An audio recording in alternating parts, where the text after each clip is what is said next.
दोस्तों, जिंदगी में रिश्तों की अहमियत ज्यादा होनी चाहिए या फिर पैसों की, यह सवाल कई बार खड़ा हो जाता है।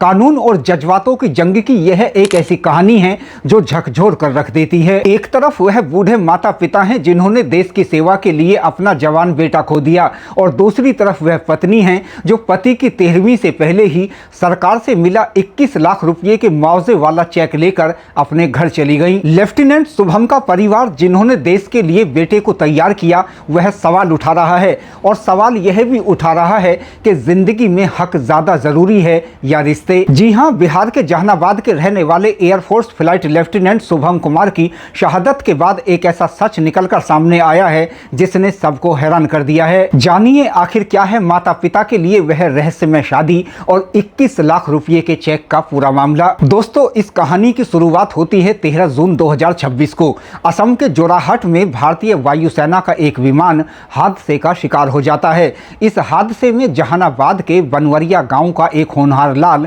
फ्लाइट लेफ्टिनेंट शुभम कुमार वीर गति को प्राप्त हो गए।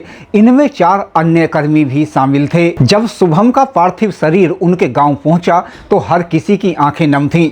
माता पिता का रो रो कर बुरा हाल था। पिता अमरेंद्र शर्मा को यह गर्व तो था कि बेटा देश के काम आया, लेकिन बुढ़ापे का सहारा छिन जाने का गम भी कम नहीं था। परिवार आने वाले नवंबर महीने में शुभम के सिर पर सेहरा सजाने की तैयारी कर रहा था, लेकिन नियति को जैसे कुछ और ही मंजूर था। लेकिन दोस्तों, कहानी में असली मोड़ तब आया जब शुभम की शहादत के बाद उत्तर प्रदेश के आजमगढ़ जिले की रहने वाली श्रेया राय अपने परिवार के साथ वहां पहुंची थी। श्रेया राय के साथ ही आने वाले वक्त में शुभम की शादी होने वाली थी। वह उनकी मंगेतर थी।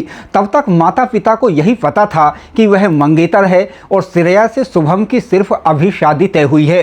लेकिन वायुसेना के रिकॉर्ड और सरकारी दस्तावेजों ने एक ऐसा राज खोला जिसने माता पिता के पैरों तले से जमीन खिसका दी। उस दिन माता पिता को यह पता चला कि शुभम और श्रेया ने पहले ही गुपचुप तरीके से कोर्ट मैरिज कर ली थी, और शुभम ने अपने सर्विस रिकॉर्ड में श्रेया राय को ही अपनी विधिक पत्नी यानी लीगल वाइफ और नॉमिनी बनाया हुआ था। शुभम के परिवार के लोग इस सच को जानते ही नहीं थे। वह तो उनकी शादी का सपना देख रहे थे। दोस्तों, नियमों के मुताबिक बिहार सरकार की तरफ से शहीद के परिवार के लिए 21 लाख रुपए की अनुग्रह राशि का चेक तैयार किया गया था।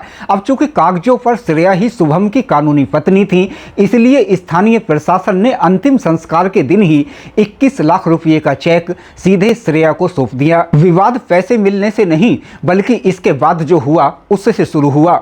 जैसे ही श्रेया को चेक मिला, वह पति के श्राद्ध कर्म यानी 13 दिनों के अनिवार्य नियम पूरे होने का इंतजार किए बिना ही तुरंत चेक लेकर अपने मायके रवाना हो गईं। इतना ही नहीं, उन्होंने इस बारे में शुभम के माता पिता को भी यह बताना जरूरी नहीं समझा कि उन्हें सरकार की तरफ से 21 लाख रुपए का चेक मिला है। दोस्तों, लेफ्टिनेंट शुभम के पिता अमरेंद्र शर्मा का दर्द कैमरे पर छलक पड़ता है। वह भावुक होकर यह कहते हैं कि अगर वह हमारे बेटे की पत्नी थी तो फिर चेक पर उसका पूरा हक था। हमें पैसों का लालच तो नहीं है, लेकिन क्या एक पत्नी का रिश्ता सिर्फ पैसों तक ही सीमित होता है? वह बहू का फर्ज तो निभाती, कम से कम श्राद्ध तक तो उनके यहाँ रुकना चाहिए था। पिता ने स्थानीय प्रशासन पर भी आरोप लगाया कि उन्हें बताए बिना ही गुपचुप तरीके से श्रेया को चेक सौंप दिया गया। उन्होंने यह भी आरोप लगाया कि उनके बेटे को बरगलाकर शादी कर ली गई थी और शादी करके वह खुद नॉमिनी बन गई थी। दोस्तों, इस मामले में प्रशासन का यह कहना है कि सरकारी व्यवस्था भावनाओं से नहीं बल्कि लीगल डॉक्यूमेंट से चलती है।